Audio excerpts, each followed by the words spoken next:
এওঁ বসন্ত দাস অসম জাতীয়তাবাদী যুৱ ছাত্ৰ পৰিষদৰ বিশ্বনাথ জিলা সমিতিৰ সদস্য এওঁ লুইতৰ বুকু 20 কিলোমিটাৰ সাঁতুৰিছে বসন্তই ব্ৰহ্মপুত্ৰ পূব মণ্ডলৰ পৰা বিশ্বনাথ ঘাটলৈ এই যাত্ৰা কেৱল যে সাঁতুৰিছে তেনে নহয় সাঁতুৰি সাঁতুৰি বজাইছে বাদ্যযন্ত্ৰ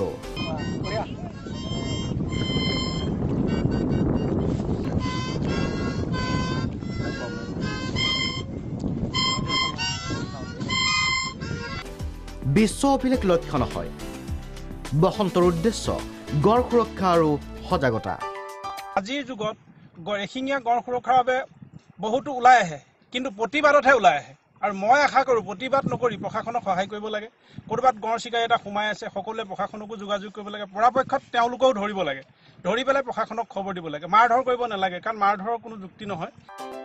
বসন্তৰ এই অভিযানত সহযোগ কৰিলে বন বিভাগ প্ৰশাসন আৰু দল সংগঠনে অসম গৌৰৱ এশিঙীয়া গড় সুৰক্ষাৰ বাবে বসন্তৰ এই পদক্ষেপ সঁচাই প্ৰশংসনীয়